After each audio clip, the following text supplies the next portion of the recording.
नमस्कार मित्रों, आचार्य विनोद भारद्वाज महाशिवरात्रि का एक विशेष आपके लिए पूजन लेके आया हूँ। एक रात्रि का जागरण आपके जीवन में सब कुछ प्राप्त करा सकता है। जी हाँ, भगवान शिव के 4 काल की पूजा अर्थात 4 पहर की पूजा के 4 महामंत्र लेके आया हूँ और पूरे पूजन का विधि विधान भी लेके आया हूँ। एक रात्रि में 4 पहर होते हैं। 4 पहर में 4 प्रकार से आप जो है पूजन करेंगे, 4 द्रव्यों से पूजन करेंगे और इसके 4 महामंत्र आपके जीवन के समस्त आवश्यकताओं की पूर्ति कर देंगे। एक रात्रि का जागरण आपके जीवन के लिए अमृत बन के बरसेगा। तो सबसे पहले शुरू करते हैं प्रथम पहर। ये आपको जानकारी दे दूं कि कैसे आप जानेंगे कि प्रथम, द्वितीय, तृतीय, चतुर्थ प्रहर क्या होता है।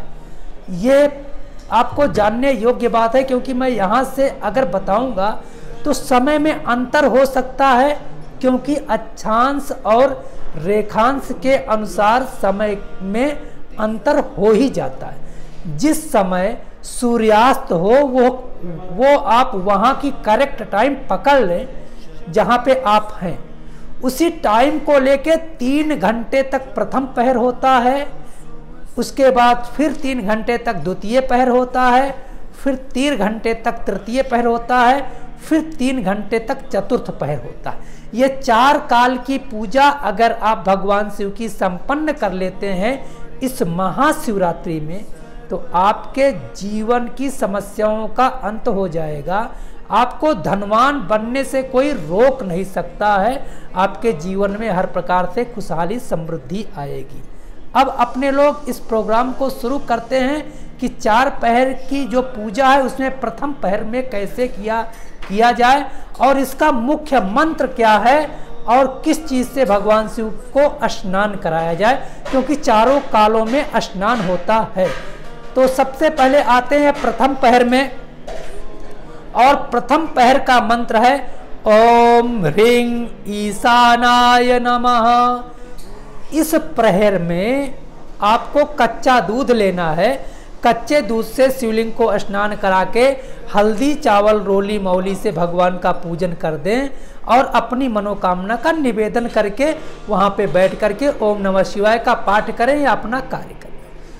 अब जब द्वितीय पहर आएगा तो दूसरा मंत्र आपके लिए है ओम ह्रीं अघोराय नमः। अब की बार आपको स्नान कराना है भगवान शिव को दही से, और ये दही का स्नान आपके मन, मस्तिष्क तथा परिवार के लिए जो अमृत बन के आने वाला है द्वितीय पहर की पूजा। तो इसमें आप दही से स्नान करा के हल्दी, चावल, रोली मौली, धूप दीप नैवेद्य से भगवान शिव को पूजन करके द्वितीय पहर की पूजा को भगवान को समर्पित कर दें। अब अपने लोग तृतीय पहर की पूजा में आएंगे और मंत्र होगा ओम ह्रीं वामदेवाय नमः। इस पहर की पूजा में घी से स्नान कराएंगे।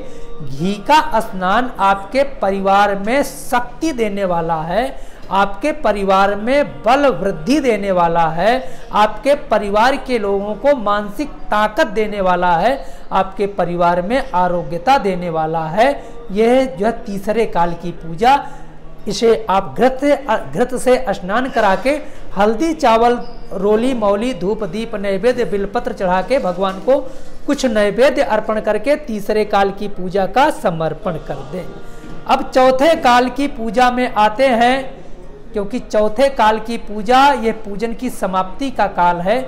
जैसे कि हम शुक्ल यजुर्वेद के मंत्र को देखते हैं तो साध्यो जाता प्रपद्यामी साध्यो जाताय वै नमः, अर्थात भगवान शिव का मूल आकार साध्यो जात की प्रतिमा है। साध्यो जाताय नमः। ओम ह्रीं साध्यो जाताय नमः। इस पूजन में 2 द्रव्यों से स्नान होगा। आप जो है शहद से स्नान कराएंगे, उसके बाद गंगा जल के बाद आप शर्करा से भी स्नान कराएंगे और फिर वही प्रक्रिया धूप दीप नैवेद्य फल आदि का पूजन करके भगवान शिव की चारों काल की पूजा संपन्न करेंगे, आरती करेंगे और फिर अपने व्रत का समापन सूर्योदय के बाद करेंगे।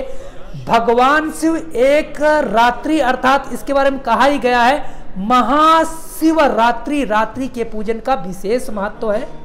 तो ये 4 काल की पूजा आपके जीवन में अमृत बन के बरसेगी, आपके जीवन में तमाम भूत प्रेत आदि बाधाओं का शमन करेगी, आपके परिवार में खुशहाली ले आएगी, आपके परिवार की समस्त मनोकामनाओं की पूर्ति करेगी। 1 साल में 1 रात्रि का जागरण करके देख लीजिए, आपके जीवन के समस्त मनोकामनाएं पूर्ण होंगी। आप लोगों का भगवान शिव हर प्रकार से कल्याण करें। आप लोगों को बहुत बहुत धन्यवाद। नमस्कार।